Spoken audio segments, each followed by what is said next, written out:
ये रास्ता paradise city की तरफ नहीं जाता। करीब 30 मिनट के भारी सन्नाटे के बाद अलगीर ने अचानक गाड़ी की रफ्तार कम की और उसे मुख्य हाईवे से उतारकर एक सकरी कच्ची सड़क पे मोड़ दिया। सड़क के दोनों तरफ नींबू के पेड़ों की कतारें खामोश खड़ी थी।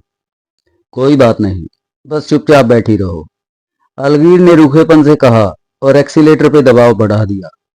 लेकिन ये रास्ता गलत है, नौरेना की आवाज में अब घबराहट साफ झलक रही थी। मैं इस इलाके को जानती हूँ, ये सड़क आगे जाके समुद्र पे खत्म होती है।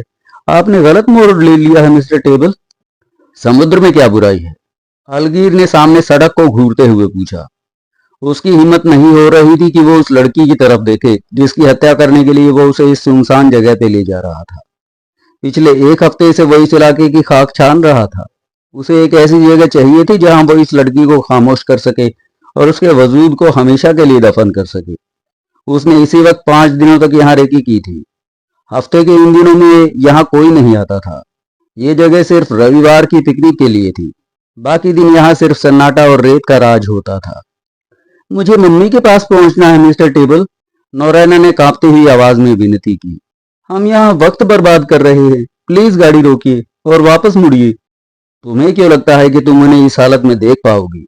अलगीर ने अपनी आवाज को थोड़ा स्थिर रखने की कोशिश की। मैंने कब कहा कि वे पैराडाइज सिटी में हैं? क्या वे वहां नहीं हैं? तो फिर कहाँ है वो? वे कलवर हॉस्पिटल में भर्ती हैं। अलगीर ने एक नया झूठ गढ़ा। ये वहां पहुंचने का शॉर्टकट है। नहीं, आप झूठ बोल रहे हैं। ये सड़क सिर्फ रेत के टीलों और समुद्र की तरफ जाती है। नौरेना, चुप रहो और ये सब मुझ पे छोड़ दो। अलगीर का स्वर अब अचानक पत्थर जैसा सख्त और क्रूर हो गया। मुझे पता है कि मैं क्या कर रहा हूँ। नौरैना ने चौंक कर उसकी तरफ देखा। ये वो शख्स नहीं था जो कुछ देर पहले डॉक्टर ग्राम के कमरे में मिला था। वो व्यक्ति तो दयालु और सहानुभूति रखने वाला था, लेकिन ये, नौरैना के शरीर में डर की एक लहर दौड़ गई। किसी इंसान का चेहरा और रूह इतनी जल्दी कैसे बदल सकती है? ऐसा लग रहा था मानो किसी डरावने सपने में कोई परिचित चेहरा अचानक किसी राक्षस में बदल गया हो। तभी पैम्पास घास के लंबे झुरमुट हवा में किसी रहस्यमयी उंगलियों की तरह लहराने लगे। सामने नीला समुद्र दिखाई देने लगा था। देखिए, वो रहा समुद्र, मैंने कहा था ना, नौरैना ने हताशा से चिल्लाते हुए कहा। प्लीज रुक जाइए, मैं आपसे भीख मांगती हूँ। सड़क आगे जाकर एक गोलाकार मोड़ पे खत्म हो रही थी। अलगीर ने गाड़ी धीमी की और अपनी गर्दन घुमाकर पहली बार सीधे नौरैना की आंखों में देखा। उसका चेहरा पसीने से तरबतर था और आंखों में एक वहशी चमक थी। उसके होंठ नफरत से भिजे हुए थे। नौरैना बुरी तरह कांपने लगी। उसे एहसास हो गया कि वो किसी दरिंदे के चंगुल में है। नौरैना ने अक्सर अखबारों में लड़कियों के साथ होने वाली दरिंदगी की खबरें पढ़ी थी, पर उसे हमेशा लगता था कि वो सुरक्षित है। उसे लगता था कि वैसी मुसीबतें लड़कियां खुद मोल लेती हैं। लेकिन यहाँ उसने क्या किया था? वो तो अपनी मरती हुई माँ से मिलने जा रही थी। अलगीर ने गाड़ी रोक दी और कांपते हाथों से इग्निशन की चाबी निकाल ली। उसने अब नौरैना की तरफ देखना बंद कर दिया था। उसकी ये खामोशी और भी ज्यादा डरावनी थी। बाहर दूर दूर तक मीलों लंबी गीली रेत की पट्टी और सूखे घास के ढेर थे। हवा तेज थी और रेत के छोटे छोटे बवंडर बना रही थी। नौरैना ने देखा कि चाबी निकालते वक्त अलगीर का हाथ कपकपा रहा था। इससे पहले कि वो कुछ समझ पाती, उसके हाथ सहज रूप से कार के दरवाजे की कुंडी की तरफ बढ़ी। क्लिक की आवाज हुई और दरवाजा खुल गया। अलगीर ने उसे दबोचने की कोशिश की। उसकी उंगलियां नौरैना के कपड़ों को छू भी गईं, लेकिन नौरैना ने पूरी ताकत लगाकर खुद को झटके से छुड़ाया और नरम रेत पे छलांग लगा दी। अलगीर हक्का बक्का रह गया। नौरैना ने दौड़ना शुरू किया और वो कोई आम दौड़ नहीं थी। वो हॉकी और बास्केटबॉल की खिलाड़ी थी। कॉलेज की 100 गज की रेस की चैंपियन थी। लेकिन आज वो किसी मेडल के लिए नहीं, बल्कि अपनी जिंदगी के लिए दौड़ रही थी। उसके पैर रेत को चीरते हुए बिजली की गति से आगे बढ़ रहे थे। अलगीर उसे भागते हुए देख सुन पड़ गया। उसकी आंखों के सामने मौत का साया मंडराने लगा। अगर ये लड़की बच गई और उसने दुनिया को सच बता दिया, तो अलगीर का अंत निश्चित था। अलगीर झटके से कार से बाहर कूदा और पागलों की तरह उसके पीछे भागा। उन दोनों के बीच कम से कम 100 गज का फासला था, जो कम होने की बजाय बढ़ता ही जा रहा था। उसने सपने में भी नहीं सोचा था कि वो कल की छोकरी इस रफ्तार से दौड़ सकती है। उसके लंबे पैर रेत पर इस तरह पड़ रहे थे मानो वो हवा से बातें कर रही हो। अलगीर का दम फूलने लगा था। उसकी कसरत बस कभी कभार गोल्फ खेलने तक ही सीमित थी और इस तरह की जानलेवा दौड़ ने उसकी सांसें उखाड़ दी थी। वो लड़खड़ाते हुए दौड़ता रहा, ये देखने के लिए कि वो लड़की उसकी पहुंच से दूर होती जा रही है। आखिरकार वो एक ऊंचे टीले के पीछे मुड़ी और उसकी नजरों से ओझल हो गई। अलगीर जब तक उस टीले पे पहुंचा, उसका दिल सीने को चीरकर बाहर आने को बेताब था। पसीने की बूंदें उसकी आंखों में चुभ रही थी। उसने टीले की चोटी से देखा। नोरेना अब आसमान के नीले विस्तार के सामने एक धुंधली परछाई जैसी लग रही थी। वो अब भी उसी फुर्ती से दौड़ रही थी, लेकिन अब उसने अपनी दिशा बदल ली थी। वो अब उस अनंत समुद्र तट की ओर नहीं भाग रही थी जो आगे जाकर दलदली जंगलों में खत्म होता था, बल्कि उसने समंदर से पीठ फेर ली थी और अंदरूनी झाड़ियों की तरफ मुड़ गई थी। उसके सामने ओक और बिलो के पेड़ों का एक झुरमुट था। अलगीर के दिमाग में बिजली कौंधी। उसे उस इलाके की भूगोल याद थी। उस घनी झाड़ियों के बीच से एक सकरा रास्ता निकलता था जो आधा चांद जैसा घूमकर उसी कच्ची सड़क पर जाकर मिलता था जिससे वे हाईवे से आए थे। अलगीर ने सोचा, क्या उसे पता है कि यह रास्ता वापस सड़क पे निकलता है? यही उसके पास आखिरी मौका था। वो टीले से नीचे फिसला और अपनी ब्यूक की तरफ पागलों की तरह दौड़ा। कार में घुसते ही उसके कांपते हाथों ने चाबी घुमाई। इंजन एक गरज के साथ स्टार्ट हुआ और उसने गाड़ी को कच्ची सड़क पे दौड़ा दिया। कुछ ही मिनटों में वो उस मोड़ पे पहुंच गया जहां झाड़ियों का रास्ता सड़क से मिलता था। उसने अपनी कार को एक घने विलो पेड़ की छांव में छिपा दिया, अपनी जैकेट उतारकर सीट पर फेंकी और भागकर झाड़ियों के किनारे तक पहुंचा। पैंपास घास इतनी ऊंची थी कि उसने उसकी कार और उसे दोनों को पूरी तरह छिपा लिया था। वो झाड़ियों के भीतर करीब 20 गज तक गया और एक घनी ओट देखकर वहीं दुबक कर बैठ गया। यहां से उसे वो रास्ता साफ दिखाई दे रहा था। अब बस इंतजार था। सन्नाटे में बैठे हुए उसके दिमाग में टिकी एड्रेस और उस दूसरी लड़की ईरा मार्श के ख्याल आने लगे। इस पूरे खूनी खेल की कामयाबी अब ईरा पर टिकी थी। अगर उसने कोई गलती की तो जॉनी विलियम्स, म्यूरियल मार्श और उसकी इस मासूम बेटी की हत्या बेकार चली जाएगी। उसे शक होने लगा था कि क्या टिकी जैसे सनकी आदमी के साथ हाथ मिलाना उसकी बेवकूफी थी। टिकी ने उसे भरोसा दिलाया था, फिल, मैंने उसे खुद चुना है। वो पैसों के लिए अपनी रूह तक बेच सकती है। तुम्हें उस गुड़िया की फिक्र करने की जरूरत नहीं है। अलगीर को लगा कि टिकी ने उस लड़की को $50,000 देने का वादा करके बड़ी गलती की थी।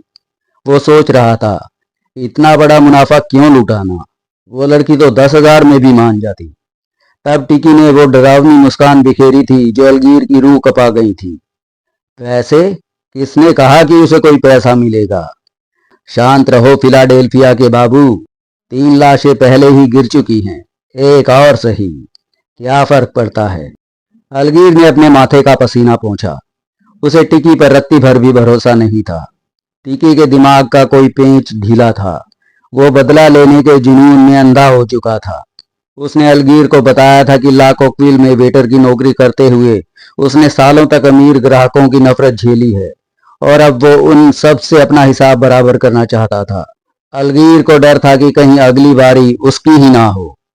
एक शाम जब दोनों टिकी के अपार्टमेंट में बैठे थे, टिकी ने अचानक अपनी विस्की का गिलास मेज पे पटकते हुए पूछा, तुम्हें पता है फिल, ये सब कैसे शुरू हुआ?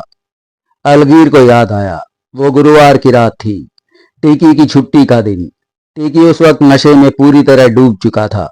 उसका चेहरा सुर्ख लाल पड़ गया था, आंख में धुंधलका था और चौड़े माथे पर पसीने की बूंदें दिए की लौ में चमक रही थी। मैं बरसों तक सोचता रहा कि इन अमीर सुअरों से बदला कैसे लूं, टिकी ने घृणा से थूकते हुए कहा।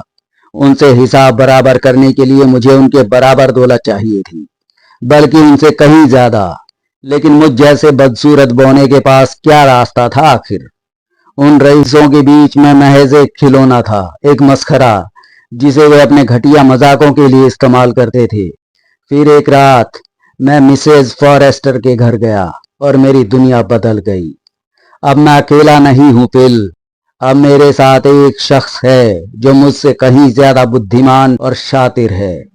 तुम्हें अंदाजा भी नहीं है कि उसका दिमाग कितना तेज चलता है। अलगीर, जो खुद थोड़े नशे में था, टिकी को हक्का बक्का होकर घूरने लगा। तुम्हारा दिमाग तो ठिकाने है? कौन है वो आदमी? कहाँ है वो?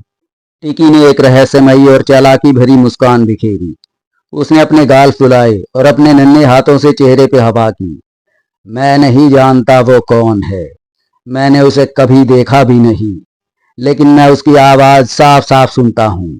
वो यही है। टिकी ने अपने विशाल माथे पे उंगली रखी। वो मुझसे बात करता है फिल। इस पूरी योजना का सपना मैंने नहीं, उसने देखा है। उसी ने मुझे बताया कि आगे क्या करना है और कैसे करना है। अलगीर को यह सुनकर अजीब सी बेचैनी होने लगी। उसे लगा टिकी या तो पागल हो गया है या फिर उसे डरा रहा है। ये मिसेस फॉरेस्टर कौन है? वो आत्माओं को बुलाती है, टिकी ने स्वप्निल लहजे में कहा। हर गुरुवार वो मेज थपथपाकर परलोक की बातें करती है। 10 लोग आते हैं, हर कोई उसे $1 देता है। मैं भी एक रात मजे लेने के लिए अपना $1 लेकर वहां चला गया। वो मेरी जिंदगी का सबसे बेहतरीन इन्वेस्टमेंट था। फिर क्या हुआ? अलगीर ने टिकी की बोतल से विस्की का एक और घूंट लिया। हम एक बड़ी मेज के चारों तरफ बैठे थे। बीच में एक मध्यम लाल बत्ती जल रही थी और पुराने रिकॉर्ड प्लेयर पर कोई भजन गूंज रहा था। हम सब ने हाथ मेज पे रखे थे, उंगलियां एक दूसरे को छू रही थी। वो बुढ़िया समाधि में चली गई और लोग अपने मरे हुए रिश्तेदारों के बारे में पूछने लगे। सब कुछ बड़ा बकवास लग रहा था। हाँ के लिए मेज एक बार हिलती, ना के लिए 2 बार। मैं ऊब गया था। जब मेरी बारी आई तो मैंने पूछा, क्या मैं जल्द ही बहुत अमीर बनूंगा? टिकी अचानक चुप हो गया। उसकी आंखों में वो पुरानी चमक लौट आई। वहां सन्नाटा छा गया, मेज जैसे रूठ गई हो। बुढ़िया को दौरा पड़ गया और वो कुर्सी से गिर पड़ी।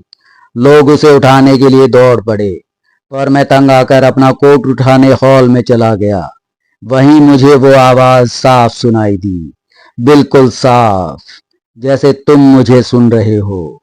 उस आवाज ने कहा, टिकी, तुम अमीर बनोगे, लेकिन तुम्हें सब्र रखना होगा।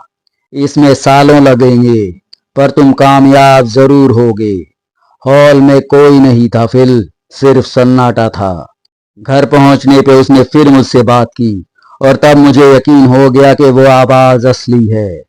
टिकी ने अपनी बात अधूरी छोड़ी और अलगीर को तिरछी नजरों से देखा। तुम्हें लगता है मैं पागल हूं, है ना? अलगीर ने ठंडी सांस ली। मुझे लगता है तुम बहुत ज्यादा नशे में हो। उसके बाद टिकी ने कभी उस आवाज का जिक्र नहीं किया, लेकिन अलगीर को अब भी शक था कि वो बोना उस अदृश्य साथी के इशारों पे नाच रहा है। इस खौफनाक ख्याल ने अलगीर के मन में एक अनजाना डर पैदा कर दिया था। अचानक एक मच्छर की भिनभिनाहट ने अलगीर की यादों के सिलसिले को तोड़ दिया। वो उसे मारने के लिए हाथ उठा ही रहा था कि उसकी नजर सामने के रास्ते पे पड़ी। वहां नोरेना चली आ रही थी। वो किसी रूह की तरह खामोश थी। उसकी बड़ी बड़ी आंखें दहशत से भरी थी, जो पागलों की तरह हर तरफ किसी खतरे को ढूंढ रही थी। अलगीर का पूरा बदन तनाव से पत्थर जैसा हो गया। वो बिना पलक झपकाए उसे देखता रहा। उसके धूप से झुलसे हुए हाथ अब मजबूत मुट्ठियों में तब्दील हो चुके थे। शिकार उसकी पहुंच में था। शायद नोरेना को अपनी छठी इंद्री से एहसास हो गया था कि वो अब उस सुनसान रास्ते पे अकेली नहीं है। वो अचानक ठिठक गई और दहशत के मारे अपने दोनों हाथों से अपना चेहरा ढक लिया। वो पंपास घास के उन ऊंचे झुरमटों को शून्य नजरों से ताकने लगी, जहां मौत घात लगाए बैठी थी। उसकी सांसें अटक गईं और गले से एक दबी हुई सिसकी निकली। अलगीर ने झाड़ियों की ओट से उसके चेहरे पे मौत का खौफ साफ देखा। इससे पहले कि वो मुड़कर समंदर की ओर भाग पाती, अलगीर एक खूंखार दरिंदे की तरह झाड़ियों से बाहर झपटा। उसे देखते ही नौरैना के हलक से एक चीख निकली, जो सन्नाटे को चीर गई। उसने भागने की पूरी कोशिश की, लेकिन अलगीर ने झपट कर उसका हाथ पकड़ लिया और उसे अपनी तरफ खींच लिया। अलगीर को लगा था कि एक दुबली पतली लड़की को काबू करना उसके लिए मामूली बात होगी, लेकिन वो गलत था। अपनी जान बचाने के लिए नोरेना किसी घायल शेरनी की तरह लड़ रही थी। दहशत से पागल होकर वो हाथ पांव मार रही थी। अलगीर के चेहरे को नाखूनों से खरोच रही थी और उसे बुरी तरह काट रही थी। अब कोई आवाज नहीं निकल रही थी। वहां सिर्फ 2 इंसानों के बीच एक भयानक और खामोश जंग चल रही थी। अलगीर बेरहमी से उसके चेहरे और नाक पे वार करता रहा, जिससे नोरेना का चेहरा खून से लथपथ हो गया। धीरे धीरे उसकी ताकत जवाब देने लगी। अलगीर के चेहरे पे एक वहशी मुस्कान उभरी। उसकी सांसें तेज चल रही थी। उसने अपना दायां हाथ नोरेना के गले पे रखा और अपनी उंगलियां उसकी श्वास नली में धंसा दी। नोरेना को शायद एहसास हो गया कि यही उसका अंत है। वो आखिरी बार पागलों की तरह छटपटाई। उसकी हिंसक ऐंठन ने एक पल के लिए अलगीर की पकड़ ढीली कर दी, लेकिन वो पीछे नहीं हटा। अलगीर उसके ऊपर गिर पड़ा। अपने पूरे शरीर के बोझ से उसे कुचलते हुए उसने अपना दूसरा हाथ भी उसके गले पे कस दिया। नोरेना का संघर्ष अब धीमा पड़ने लगा था। उसकी जिंदगी की डोर टूट रही थी। अलगीर ने दबाव और बढ़ा दिया। नोरेना के लंबे पैर रेत पे आड़े तिरछे पड़ने लगे और उसकी एड़ियां आखिरी बार रेत पर तेजी से बजी। ये मौत से पहले की आखिरी जद्दोजहद थी। फिर अचानक सब कुछ शांत हो गया। उसका शरीर बेजान पड़ गया और उसकी पथराई आंखें शून्य में तैरती रह गई। अलगीर कांपते हुए खड़ा हुआ। उसकी गर्दन से खून की एक पतली धार बह रही थी जहां नोरेना ने उसे खरोंचा था। उसका दिल इतनी जोर से धड़क रहा था कि उसे अपना ही दम घुटता हुआ महसूस हो रहा था। वो लड़खड़ाता हुआ थोड़ा दूर गया और एक पेड़ के तने से पीठ टिकाकर बैठ गया। कई मिनटों तक वो अपना सिर हाथों में दबाए बुत बना बैठा रहा। खैर, काम हो गया, उसने सोचा। उसके भीतर डर की एक बर्फीली लहर दौड़ गई। उसे एहसास हुआ कि दुनिया की सारी दौलत के बदले भी वो उन आखिरी खौफनाक पलों को दोबारा नहीं जीना चाहेगा। उसने घड़ी देखी। 8:40 का वक्त हो रहा था। वो अपनी योजना से काफी पिछड़ चुका था। भारी कदमों से वो अपनी ब्यू कार की तरफ बढ़ा। चारों तरफ सिर्फ समंदर की लहरों का शोर और समुद्री बगलों की डरावनी चीखें सुनाई दे रही थी। उसने कांपते हाथों से विस्की की आधी बोतल निकाली और एक बड़ा घूंट हलक के नीचे उतारा। फिर कार की डिक्की खोलकर वो वापस उस लाश की तरफ बढ़ा। बिना चेहरा देखे उसने नोरेना की लाश को अपने कंधे पे लाद लिया। शरीर का बोझ उसे लड़खड़ाने पे मजबूर कर रहा था। उसने लाश को डिक्की में पटका और उसे बंद कर दिया। फिर कार को मोड़कर वो कच्ची सड़क पे पीछे की ओर ले चला। एक सुरक्षित मोड़ पर उसने गाड़ी रोकी और मियामी से खरीदा हुआ एक छोटा फावड़ा निकाला। लाश को दोबारा कंधे पे उठाकर वो एक ऊंचे रेत के टीले की तरफ बढ़ा। जब उसे यकीन हो गया कि मीलों तक उसे कोई देखने वाला नहीं है, तो वो लाश के पास घुटनों के बल बैठ गया और उसके कपड़े उतारने लगा। ये काम उसे घृणा से भर रहा था, लेकिन ये जरूरी था। टिकी ने साफ हिदायत दी थी, उसके सारे कपड़े ले आना। कॉलेज की लॉन्ड्री के निशान उसे पहचान दिला सकते हैं। हमें कोई भी सबूत पीछे नहीं छोड़ना है। उसकी कमर बंद उतारते वक्त अलगीर के हाथ बुरी तरह थरथरा रहे थे। पसीने की बूंद उसकी आंखों में चुभ रही थी, जिससे सब कुछ धुंधला दिखाई दे रहा था। झुंझलाहट और डर के मारे वो दांत पीसते हुए धीरे धीरे बड़बड़ा रहा था। आखिरकार भारी मशक्कत के बाद उसने वो आखिरी कपड़ा भी उतार दिया। अब वो मासूम शरीर पूरी तरह नग्न और बेजान पड़ा था। उसके चोटिल और नीले पड़ चुके गले के चारों तरफ एक अत्यंत पतली सोने की चेन लटक रही थी, जिसमें एक छोटा सा क्रॉस चमक रहा था। अलगीर उसे वहां नहीं छोड़ सकता था, क्योंकि वो एक बड़ा सबूत साबित हो सकता था। लेकिन उसे छूते ही अलगीर की रूह कांप गई। उसका पालन पोषण एक कैथोलिक परिवार में हुआ था। हालांकि उसने धर्म और ईश्वर को बरसों पहले भुला दिया था, फिर भी उस क्रॉस को देखते ही उसके भीतर बचपन की यादों का एक तूफान उठ खड़ा हुआ। चर्च की मोमबत्तियों की मध्यम रोशनी, लोबान और अगरबत्ती की तीखी खुशबू और ऑर्गन की संगीत की वो धुन जो कभी उसके कानों में मिस्री घोलती थी, आज भी उसके कानों में दोबारा घुल रही थी। एक पल की हिचकिचाहट के बाद उसने चेन तोड़ी और क्रॉस को अपनी जेब में डाल लिया। फिर उसने नौराना के कपड़ों का एक गट्ठर बनाया और उसे सहेज लिया। उसने अपना खुदाई का औजार उठाया, टीले की ढलान पे चढ़ गया और उस नग्न शरीर पे तेजी से रेत डालने लगा। रेत की हर परत के साथ नौरेना का अस्तित्व मिटता जा रहा था। ऊपर तपते आसमान में एक बाज गोल गोल चक्कर काट रहा था, जिसके विशाल पंखों की परछाई रेत पे किसी अशुभ साए की तरह डोल रही थी। अलगीर अपना खौफनाक काम पूरा कर वहां से भाग खड़ा हुआ, लेकिन वो शिकारी पक्षी काफी देर तक उस ताजा कब्र के ऊपर मंडराता रहा, मानो वो इस खामोश अपराध का इकलौता गवाह हो। अगला दृश्य।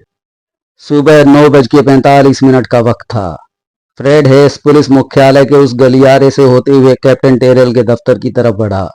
उसने दरवाजा खटखटाया और भीतर दाखिल हुआ। कैप्टन टेरेल अपनी मेज पे जमे थे और बीगलर खिड़की के पास वाली कुर्सी पर तैनात था। दोनों के हाथों में कॉफी के मग थे। कहो फ्रेड, क्या खबर लाए हो? टेरेल ने कॉफी का जग मेज के बीच में खिसकाते हुए पूछा। हेस ने कुर्सी संभाली, अपने लिए कॉफी उड़ेली और बोला, चीफ, सारे सुराग एक ही तरफ इशारा कर रहे हैं। मीरियल ने पहले विलियम्स को खत्म किया और फिर खुद की जान ले ली। लेप्स्की की तफ्तीश में जो सामने आया है वो इस तरह है। विलियम्स रात 8 बजे जुकाम की दवा लेकर सो गया था। रात को 10:10 पे पड़ोसियों को गोलियों जैसी आवाज सुनाई दी, लेकिन वे यकीन से नहीं कह पाए क्योंकि उनका टीवी बहुत तेज आवाज में चल रहा था। पड़ोसी ने खिड़की से बाहर झांका तो उसे म्यूरियल की कार बंगले के बाहर खड़ी दिखाई दी। जैसे ही टीवी प्रोग्राम खत्म हुआ, उसने कार के जाने की आवाज सुनी। हैस ने एक घूंट भरा और आगे कहा, ला कोकविल के चौकीदार ने भी म्यूरियल को कार से उतरते देखा था। वो नशे में जरूर थी, लेकिन अपने पैरों पे चल पा रही थी।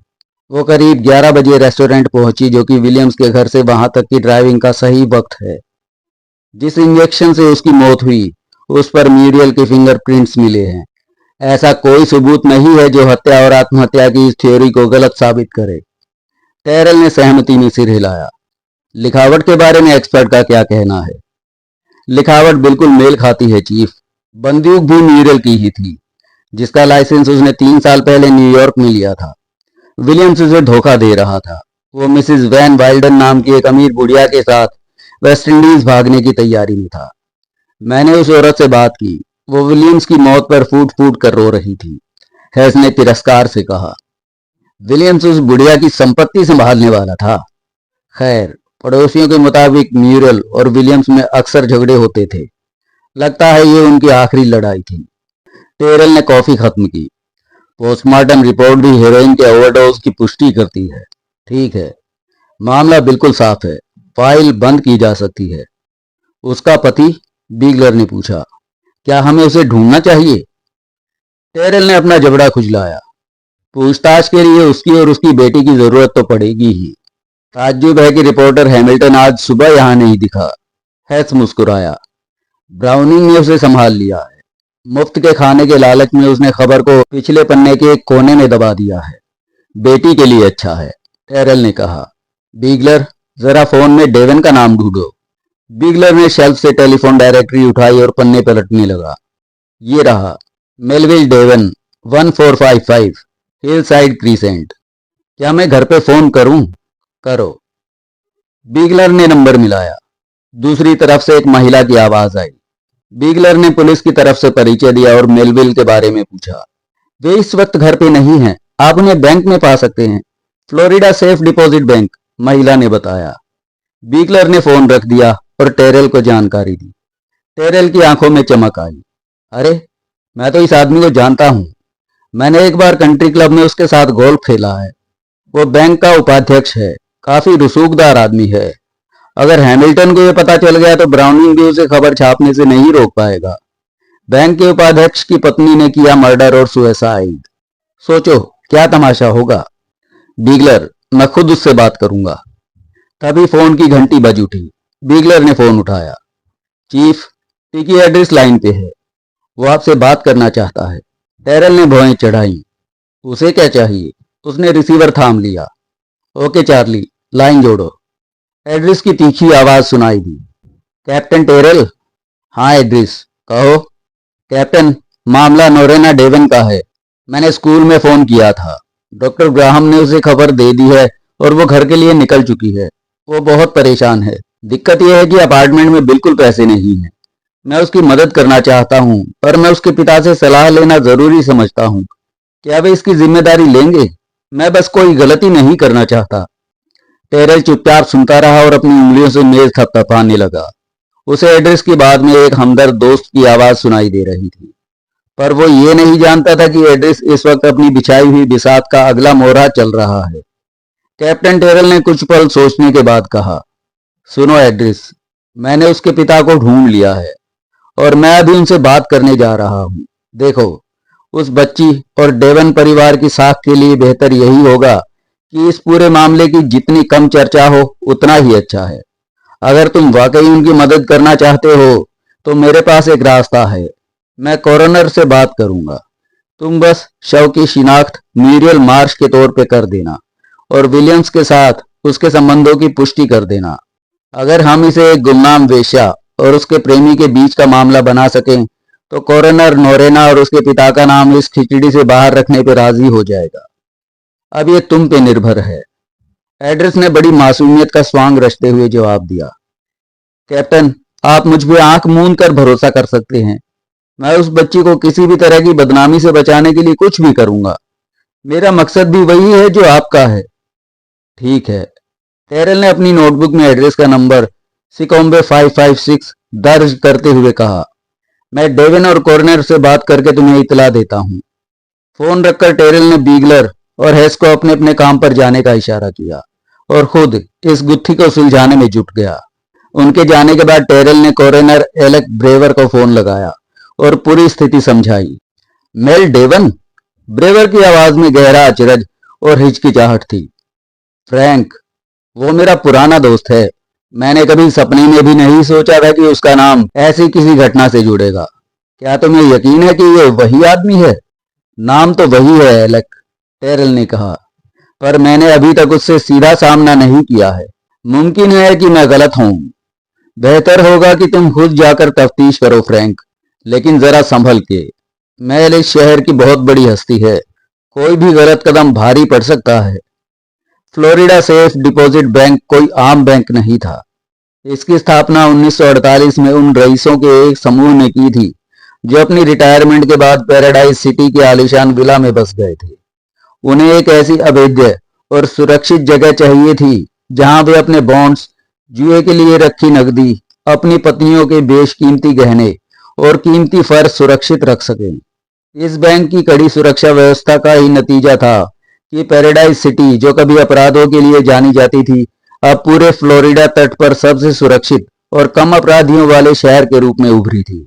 रसूखदार लोगों की दौलत और बैंक की साख ने इस शहर का चेहरा बदल दिया था। फ्लोरिडा सेफ डिपॉजिट बैंक की सफलता का आलम यह था कि शहर के तमाम बड़े जोहरी, आलीशान होटल, तीनों कैसीनो और प्रतिष्ठित प्राइवेट क्लब अपनी नकदी और बेशकीमती सामान रखने के लिए इसके अत्याधुनिक सेफ पर ही भरोसा करते थे।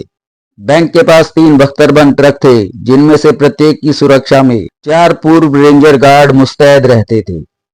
एक बार 6 शातिर लुटेरों ने इन ट्रकों में से एक को लूटने का दुस्साहस किया था, लेकिन वे बुरी तरह नाकाम रहे थे। उस खूनी मुठभेड़ में 5 लुटेरे और एक गार्ड मारा गया था। गार्डों की उस जवाबी कार्रवाई और अचूक निशानेबाजी ने भविष्य के लिए एक ऐसी मिसाल कायम कर दी थी कि दोबारा किसी ने बैंक की तरफ आंख उठाकर देखने की हिम्मत नहीं की थी। जब टेक्सास के तेल कुबेर छुट्टियों के दौरान पैराडाइज सिटी में डेरा डालते तो ये बैंक उनकी निजी तिजोरी बन जाता। उन दिनों ये अफवाह आम थी कि इस भव्य इमारत की छत के नीचे दुनिया की किसी भी अन्य जगह की तुलना में सबसे ज्यादा धन, प्रतिभूतियां और रत्न मौजूद होते हैं। कैप्टन टेरल ने अपनी कार पार्क की और बैंक के प्रवेश द्वार की तरफ जाने वाली चौड़ी संगमरमर की सीढ़ियां चढ़ने लगे। प्रवेश द्वार पे 2 गार्ड तैनात थे जो अपनी स्मार्ट ग्रे वर्दी, ऊंचे बूटों और सीधी टोपी में बेहद रौबदार लग रहे थे। उनकी कमर पे लटकी .45 कैलिबर की कोल्ड पिस्टलें उनकी मुस्तैदी को बयां कर रही थी। टेरल को देखते ही दोनों ने मुस्तैदी से सलाम किया। गुड मॉर्निंग चीफ, उनमें से एक ने कहा। कोई ऑफिशियल काम?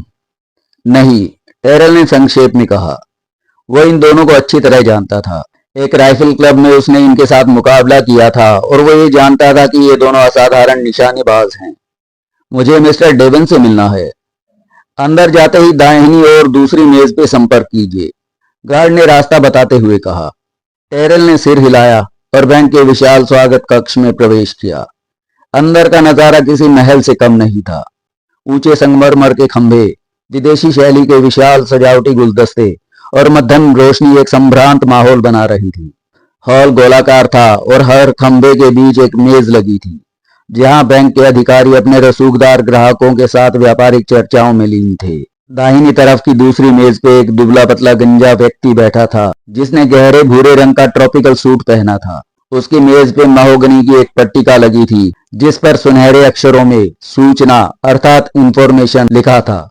जैसे ही मिस्टर टेरल उसके पास पहुंचे उसने ऊपर देखा और एक चिर परिचित मुस्कान के साथ टेरल का स्वागत किया। मुझे मिस्टर डेवन से मिलना है, बहुत जरूरी निजी काम है, टेरल ने धीमे से दृढ़ स्वर में कहा। अधिकारी ने कोई हैरानी नहीं जताई और फौरन टेलीफोन का रिसीवर उठा लिया। जब वो धीमी आवाज में बात कर रहा था, टेरल की नजरें हॉल के वैभव का मुआयना कर रही थीं। बैंक की भव्यता ने उन्हें वाकई प्रभावित किया था। मिस्टर डेवन आपसे अभी मिलेंगे, अधिकारी ने रिसीवर रखते हुए कहा और हॉल के अंत में स्थित लिफ्ट की तरफ इशारा किया। तीसरी मंजिल पे जाइए। टेरल ने उसे धन्यवाद दिया और लिफ्ट की तरफ बढ़ गए। तीसरी मंजिल पे लिफ्ट का दरवाजा खुलते ही एक सुंदर युवती उनका इंतजार कर रही थी, जिसके चेहरे पे गिरती काली जुल्फें उसकी खूबसूरती को और बढ़ा रही थी। आइए कैप्टन टेरल, उसने शालीनता से कहा और उन्हें एक पॉलिश किए हुए लंबे मोहगनी गलियारे से ले गई। एक आलीशान दरवाजे के सामने पहुंचकर उसने उसे धीरे से खोला और एक तरफ हटते हुए घोषणा की, कैप्टन टेरल मिस्टर डेविन से मिलने आए हैं। टेरल ने एक विशाल और हवादार दफ्तर में कदम रखा, जो किसी बैंक के केबिन से ज्यादा एक शाही दीवान खाना लग रहा था।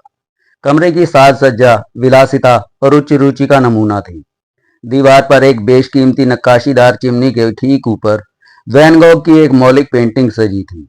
लुई द 14 शैली की अलमारियां, जिन्हें अब एक आधुनिक कॉकटेल कैबिनेट का रूप दे दिया गया था, और फर्श पर बिछे मखमली पारसी कालीन कमरे की भव्यता में चार चांद लगा रहे थे। दफ्तर की चार बड़ी खिड़कियों के पार यॉट क्लब का बेसिन और नीले समंदर का अनंत विस्तार लहरा रहा था। भव्य डेस्क के पीछे बैठा वो व्यक्ति खड़ा हुआ और गर्मजोशी से हाथ मिलाने के लिए आगे बढ़ा। हाथ मिलाते ही टेरल के जहन में उस व्यक्ति की धुंधली तस्वीर पूरी तरह साफ हो गई। मेल डेवन 39 वर्ष के थे, लेकिन उनकी मजबूत कदकाठी और चौड़े कंधे उन्हें और भी प्रभावशाली बना रहे थे। उनके घने भूरे बालों में सफेदी की हल्की लकीरें उनके अनुभव और परिपक्वता को बयां कर रही थीं। धूप और ताजी हवा के असर से उनका रंग तांबे जैसा गहरा हो गया था। उनकी नीली आंखें स्थिर और गहरी थीं। उनके चेहरे पे एक ऐसी चमक थी जो बुद्धि, शालीनता और आत्मविश्वास का मेल थी। आइए कैप्टन, आपसे मिले हुए एक जमाना हो गया, डेविन ने एक आरामदायक कुर्सी की ओर इशारा करते हुए मुस्कुराकर कहा। मुझे आज भी हमारे उस गोल्फ मैच की याद आती है। आजकल आप क्लब में नजर नहीं आते, क्या आपने खेलना छोड़ दिया? टेरल ने बैठते हुए जवाब दिया, जितना मन करता है उतना खेल नहीं पाता, बस शनिवार की सुबह कुछ वक्त निकाल पाता हूँ। कैसा चल रहा है आपका गेम? डेवन ने दिलचस्पी लेते हुए पूछा। बस चल रहा है, और आपका? क्या अब भी आप 6 के हैंडीकैप पे खेल रहे हैं? डेवन खिलखिलाकर हंसा। उसे अच्छा लगा कि टेरल को खेल की बारीकियां याद थी। अब तो वो घटकर 4 पर आ गया है, पर सच कहूं तो ये मेरा इरादा नहीं था। कई बार मैदान पर बुरी तरह मात खानी पड़ती है। वो अपनी कुर्सी पर पीछे की ओर झुके और अपने बड़े हाथों को मेज पर टिका दिया। उनकी नजरों में अब एक सवाल था। वे भले ही टेरल से मिलकर खुश थे, पर वे ये भी जानते थे कि पुलिस प्रमुख का बिना किसी वजह के बैंक के उपाध्यक्ष के दफ्तर में आना साधारण बात नहीं थी। मिस्टर डेवन, टेरल ने अपनी आवाज को गंभीर और धीमा करते हुए बात शुरू की, मैं एक महिला के बारे में कुछ जानकारी जुटा रहा हूँ और मुझे लगा कि आप मेरी मदद कर सकते हैं। उसका नाम म्यूरियल मार्श डेवन है। नाम सुनते ही डेवन के शरीर में एक सिरहन दौड़ गई। उनके चेहरे की मांसपेशियों में तनाव आ गया और आंखों की दोस्ताना चमक गायब होकर एक तीखी परख में बदल गई। यह मेरी पत्नी का नाम है कैप्टन, उन्होंने ठंडे स्वर में कहा। क्या वो किसी मुसीबत में है? आप इसे मुसीबत से कहीं बढ़कर कह सकते हैं, टेरल ने अपने जबड़े को सहलाते हुए कहा। कल रात उनकी मृत्यु हो गई, उन्होंने आत्महत्या कर ली। डेवन जैसे अपनी जगह जम गए।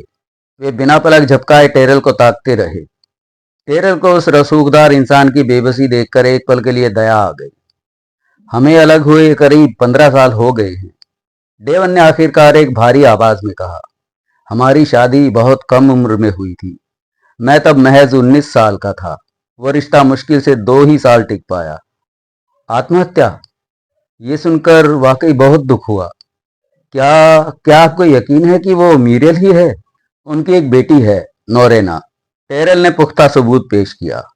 हाँ हाँ, बिल्कुल। क्या आपको उसके बारे में कुछ पता है? वो आज सुबह किसी भी वक्त सिकोम्बे पहुंच रही होगी। मैं समझ सकता हूँ, ये उस बच्ची के लिए बहुत बड़ा सदमा होगा। डेवन ने खिड़की की ओर देखते हुए पूछा, क्या वो अपनी माँ से जुड़ी हुई थी? जहां तक मुझे पता है, हाँ, टेरल ने हिचकते हुए कहा। मिस्टर डेविन, ये पूरा मामला बेहद दुखद है। क्या आपको अंदाजा है कि आपको छोड़ने के बाद आपकी पत्नी की जिंदगी किस मोड़ पे मुड़ गई थी? डेविन ने चिंता और आशंका के साथ अपना सिर हिलाया। टेरल ने बिना किसी भूमिका के बड़ी संक्षिप्तता और संजीदगी से म्यूरियल की जिंदगी के उन स्याह पन्नों को खोलना शुरू किया जिनका पता टेरल को अपनी तफ्तीश में चला था। उन्होंने बताया कि कैसे वो नशेओं की दुनिया में खो गई, कैसे उसने जॉनी विलियम्स की हत्या की और फिर लॉक ओकविल रेस्टोरेंट में खुद की जान ले ली। डेविन एक शब्द भी नहीं बोले। उनका चेहरा किसी पत्थर की मूरत जैसा भावहीन हो गया था, पर उनकी आंखों की गहराई में एक तूफान साफ महसूस किया जा सकता था। जब टेरल अपनी बात खत्म कर चुके तो वे उठ खड़े हुए और खिड़की के पास जाकर समंदर में तैरती नौकाओं को देखने लगे ताकि डेविन को खुद को संभालने का मौका मिले। सन्नाटे को चीरते हुए डेविन की भारी आवाज आई, शुक्रिया कैप्टन, ये वाकई एक भयानक कहानी है। क्या आपको पूरा यकीन है कि नोरेना को अपनी माँ के इस दोहरे और खतरनाक जीवन के बारे में कुछ भी नहीं पता था? टेरल वापस मुड़े और डेविन की आंखों में झांकते हुए दोबारा अपनी कुर्सी पे बैठ गए। अब सवाल कानूनी कम और इंसानी ज्यादा थे। टेरल ने डेविन को आश्वस्त करते हुए कहा, एड्रिस का दावा है कि नोरेना इन सब बातों से पूरी तरह बेखबर है। मिस्टर डेवन, मैं आपकी मनस्थिति समझ सकता हूँ, लेकिन आपको चिंता करने की जरूरत नहीं है। अगर हम सावधानी से कदम उठाएं तो इस पूरी कहानी को यहीं दफन किया जा सकता है। मैंने कोरोनर ब्रेवर से बात कर ली है। वे आपके पुराने मित्र हैं और आपको और आपकी बेटी को इस बदनामी से बचाने के लिए पूरी तरह सहमत हैं। इसके अलावा ला कोक्विल के मालिक ब्राउनिंग भी इस मामले को दबाने के लिए एड़ी चोटी का जोर लगा रहे हैं और प्रेस जगत पर उनका अच्छा खासा रसूख भी है। डेवन के चेहरे पर छाई चिंता की लकीरें थोड़ी कम हुई, लेकिन संशय अभी भी बाकी था। शायद आप सही कह रहे हैं फ्रैंक, लेकिन वो आदमी एड्रिस, वो मुझे कुछ अजीब लगता है। वो बरसों से मेरे पसंदीदा रेस्टोरेंट में वेटर है, लेकिन उसके बारे में कुछ ऐसा है जो मुझे कभी रास नहीं आया। क्या उस पर वाकई भरोसा किया जा सकता है? जहां तक मेरा अनुभव है, वो आपकी बेटी का सच्चा शुभचिंतक लगता है, टेरल ने उत्तर दिया। उसने मुझसे साफ कहा है कि वो नोरेना की साख पे आंच नहीं आने देने के लिए किसी भी हद तक जाएगा। मुझे नहीं लगता कि वो हमें धोखा देगा। डेविन की चिंता का कारण गहरा था। कैप्टन, आप समझ रहे हैं ना, अगर ये मामला फिलहाल दब भी गया तो मैं ताउम्र ब्लैकमेल होने के खतरे में रहूंगा। अगर ये घिनौनी कहानी बाहर आई तो मुझे बैंक से इस्तीफा देना होगा। मेरा रुतबा और मेरी बरसों की साख मिट्टी में मिल जाएगी। भले ही म्यूरियल से मेरा 17 साल से कोई संबंध ना रहा हो, लेकिन समाज इस तरह के घिनौने कांड को माफ नहीं करता। आप निश्चिंत रहें, टेरल ने उन्हें भरोसा दिलाया। पुलिस रिकॉर्ड में एड्रिस के खिलाफ कोई शिकायत नहीं है। उसका चरित्र साफ है और वह एकदम सीधा साधा कर्मचारी है। डेवन ने एक लंबी और गहरी सांस ली। तो फिर मैं सब कुछ आपके भरोसे छोड़ता हूं कैप्टन। आपकी इस उदारता के लिए मैं ताउम्र शुक्रगुजार रहूंगा। तो क्या नोरेना आज ही लौट रही है? जी हाँ, एड्रिस का कहना है कि वो किसी भी पल पहुंचती होगी। वो जानता था कि आप अपनी बेटी से मिलने के लिए बेताब होंगे। बेशक। डेवन खिड़की की ओर मुड़े और दूर क्षितिज पर नीले समंदर को देखने लगे। यकीन करना मुश्किल है कि मेरी एक 17 साल की बेटी है। मैं हमेशा से उसे अपने पास चाहता था।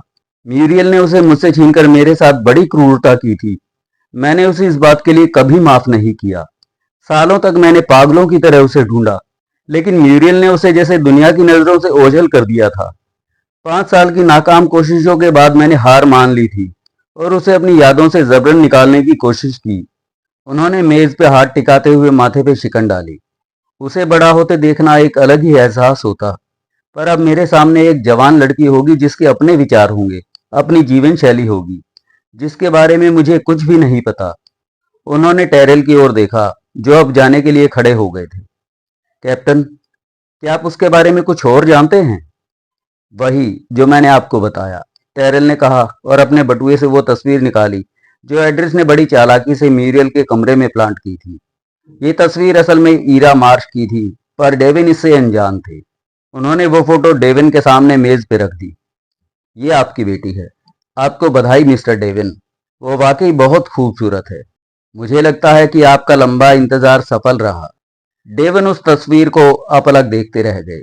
उनकी आंखों में पुरानी यादों और नई उम्मीदों का एक समंदर उमड़ आया। हाँ, बिल्कुल अपनी माँ जैसी है, डेविन ने धीमी आवाज में कहा। एड्रेस कहाँ रहता है? टेरल ने उन्हें एड्रेस का पता और टेलीफोन नंबर लिखवा दिया। शायद बेहतर होगा कि आप पहले एड्रेस को फोन कर लें मिस्टर डेविन, ताकि आप अपनी योजना पर उससे बात कर सकें। डेविन ने तस्वीर को मेज से उठाया और उस पर बड़े प्यार से उंगली फेरी। उनकी आंखों में अब एक दृढ़ निश्चय था। योजना? इसमें सोचने जैसा कुछ नहीं है कैप्टन। मैं चाहता हूं कि नोरेना अब अपने घर वापस आ जाए। एड्रेस द्वारा दिखाई गई तस्वीर देखते ही अलगीर ने उसे पहचान लिया। वो सिकम्बे बस टर्मिनल पर एक लकड़ी की बेंच पर बैठी थी, हाथ घुटनों के बीच दबाए, बिना हिले डुले एक जाती हुई बस के छोड़े तेल के धब्बे को ताक रही थी। वक्त काफी निकल चुका था, फिर भी उसने कुछ गज दूर कार रोकी और पीछे झुककर उसे देखने लगा। तस्वीर से वो जानता था कि लड़की आकर्षक है, पर इतनी मादक और उत्तेजक होगी इसकी उम्मीद नहीं थी। जैसे जैसे वो देखता रहा, उसके होठों के आकार और बेंच पर ढीले बैठने के अंदाज से समझ आया ये कोई सामान्य किशोरी नहीं, बल्कि अपनी उम्र से कहीं आगे की सोच रखने वाली लड़की है, जो अपने हमउम्र लड़कों को अनुभवहीन और पिछड़ा समझती है। उसके लिए अलगीर जैसे अच्छे दिखने वाले, आकर्षक और अनुभवी व्यक्ति की कीमत भी शायद एक उत्साही नौजवान के आगे कुछ नहीं। अलगीर युवाओं से डरता था। उनकी जीवंतता से ईर्ष्या होती थी उसे, उनके अहंकार से चिढ़। उसके सतहीपन को छिपाने का कवच केवल उसका रूप और आकर्षण था, और वो जानता था कि ये चीजें युवाओं पर काम नहीं करती। अधीर होकर कंधा उचकाते हुए वो कार से उतरा और उस बेंच के पास गया जहां वो बैठी थी। हेलो ईरा, उसने सामने आकर रुकते हुए कहा। लगता है बहुत देर से इंतजार कर रही हो। वो उठ खड़ी हुई। उसकी नजर धीरे धीरे उसके जूतों से होते हुई चेहरे तक गई, और उसने उसके पहनावे के हर पुट को तिरस्कार भरी निगाह से देखा, जिससे अलगीर का खून खौल उठा। काफी देर हो गई, तुम देर से आए, उसने नजरें हटाते हुए कहा। आलोचना अलगीर को बावला बना देती थी। उसका चेहरा तमतमा गया, पर थप्पड़ जड़ने की इच्छा को उसने दबा लिया। बदले में वो घुर्राता हुआ मुड़ा और ब्यूक कार की तरफ बढ़ गया। स्टीयरिंग व्हील के पीछे बैठते ही ईरा भी साथ आ बैठी। इंजन चालू कर वो बस टर्मिनल से एड्रेस के अपार्टमेंट ब्लॉक की ओर चल पड़ा। ईरा ने सिगरेट जलाई, धुआं नाक से छोड़ते हुए बोली, मुझे लगा था हमारा शेड्यूल कड़ा है, फिर क्या हुआ? ज्यादा सो गए? बकवास बंद करो, अलगीर ने झल्लाकर कहा। जब तुम मेरे साथ होती हो तो बोलता मैं हूं, सुनती तुम हो, समझ गई? उसने सिर एक तरफ झुकाकर उसे देखा। मुझे नहीं लगता था तुम्हारे पास कहने को कुछ खास होगा, लेकिन अगर इससे तुम्हारा घमंड सुकून पाएगा तो कोशिश करके देखती हूँ। उसके चेहरे की मांसपेशियां तन गई। चुप रहो, मैं तुम जैसी बदतमीज लड़की से यह सब नहीं सुनूंगा। सच में? तो फिर ये जानकारी तुम्हें कहां से मिली? चुप रह कुतिया, वरना मैं तुझे चुप करा दूंगा। मुझे लगता था पॉल मुनी के जमाने के ये डायलॉग अब खत्म हो गए। क्या तुम अक्सर फिल्में देखने जाते हो? गुस्से से उसका चेहरा लाल हो गया और उसने गालियां निकालनी शुरू की। उसे उम्मीद थी कि इससे वो दब जाएगी, लेकिन ईरा तो जोर से हंस पड़ी। वाह, तुम्हारी बातें तो सच में लाजवाब हैं, उसने कहा। तुम तो बिल्कुल म्यूजियम में रखे जाने वाले पीस लगते हो। वो गाड़ी थोड़ी तेज चलाने लगा, उसे अनदेखा करते हुए गुस्से में जल रहा था। ईरा ने उसके तमतमाए चेहरे और क्रूर होठों को देखा और बेपरवाही से कंधे उचका दिए। उसे मर्दों से कभी डर नहीं लगा था। वो अपना बचाव करना जानती थी। डर के बारे में वो अक्सर सोचती थी और गहराई से विचार करने के बाद इस नतीजे पर पहुंची थी कि सिर्फ दो चीजें ही उसे सचमुच डरा सकती थी, गरीबी और बुढ़ापा। गरीब रहना और बूढ़ा होना, ये दोनों ही उसके लिए ठोस त्रिआयामी दुस्वप्न थे, बाकी कुछ नहीं। और तो और निश्चित ही अपने बगल बैठा ये भोंदू दिखावटी पुतला तो बिल्कुल नहीं। आखिरकार जब वे एड्रेस के अपार्टमेंट ब्लॉक पर पहुंचे तो अलगीर ने उसकी तरफ देखे बिना कहा, पिछली सीट से बैग लो और उतर जाओ। वो कार से उतरी, बैग उठाया और फिर उसे देखने के लिए रुक गई। अपना ख्याल रखना जैक, उसने कहा। तुम्हारी उम्र में गुस्से से नसें फटने का खतरा रहता है, हालांकि मुझे इसकी कोई परवाह नहीं। और फिर अपनी डकटेल चाल में सिर ऊंचा किए, घमंडी और अति आत्मविश्वास से लबरेज वो अपार्टमेंट बिल्डिंग की लॉबी में चली गई। टिकी एड्रेस की बेचैनी बढ़ती जा रही थी। वो बार बार मेंटल पीस पर रखी घड़ी की सुइयों को देख रहा था। 11:15 बज चुके थे। अलगीर ने 10:30 बजे फोन किया था। उसकी आवाज में घबराहट साफ झलक रही थी, लेकिन उसने टिकी को भरोसा दिलाया था कि सब कुछ योजना के अनुसार चल रहा है। तभी दरवाजे की घंटी बजी। एड्रेस के जहन में अलगीर के साथ हुई पिछली बातचीत घूमने लगी। क्या तुम उसके कपड़े लाना भूल गए थे? एड्रेस ने फोन पर झिटकते हुए पूछा था। हाँ, पर चिंता मत कीजिए, सब ठीक है। मैं बस हीरा को लेने जा रहा हूँ। चिंता ना करूं, एड्रेस का पारा चढ़ गया। तुम आधे घंटे से ज्यादा लेट हो। मुझे टेरल को संभालना पड़ा। मुझे लगा वो कहीं स्कूल फोन ना कर दे। इतनी देर क्यों हुई? अब बात छोड़िए, अलगीर ने संक्षेप में कहा। मैं उसे आधे घंटे में आपके पास पहुंचा दूंगा। और अब वो आ गई थी। घंटी की आवाज सुनते ही एड्रेस लगभग उछलकर लॉबी में पहुंचा और झटके से दरवाजा खोल दिया। अंदर आओ जल्दी, उसने हड़बड़ी में कहा। फिल कहाँ है? ईरा अंदर आते हुए बेपरवाह अंदाज में बोली। लगता है उसे मेरी शक्ल पसंद नहीं आई। वो तो ऐसे भाग खड़ा हुआ जैसे उसे किसी बिच्छू ने डंक मार दिया हो। क्या तुम उसके कपड़े लाई हो? एड्रेस ने फौरन पूछा। उसके कपड़े? ईरा ने उसे हैरानी से देखा। फिल ने स्कूल से उसका सामान लिया था। ईरा ने एक बैग की तरफ इशारा करते हुए कहा। शायद इस बैग में हो। इसे खोलो और देखो, एड्रेस चिल्लाया। उसने बैग को सोफे पर रखा, ताले खोले और ढक्कन हटाया। हाँ, मिल गए, यही है। वो रहा बेडरूम। एड्रेस ने लगभग उसे धकेलते हुए कहा। भीतर जाओ और फौरन कपड़े बदलो। जल्दी करो, हमारे पास वक्त नहीं है। ईरा ने चिढ़कर पूछा। आखिर इतनी अफरा तफरी किस बात की है? एड्रेस पसीने से तरबतर था। डेविन यहाँ आ रहा है, और याद रखना वो तुम्हारा पिता है। तुम्हें उससे नफरत है क्योंकि उसने तुम्हारी माँ के साथ बुरा बर्ताव किया था। तुम अपनी माँ को बहुत चाहती थी। अपना होश मत खोना और जुबान पे काबू रखना। जो मैंने समझाया था सब याद है ना? हीरा ने बैग उठाया और आत्मविश्वास के साथ बोली। शांति रखो, मैं सब संभाल लूंगी। तुम मुझे एक्टिंग के पैसे दे रहे हो और तुम्हें बेहतरीन परफॉर्मेंस देखने को मिलेगी। वो तेजी से बेडरूम में गई और धड़ाम से दरवाजा बंद कर लिया।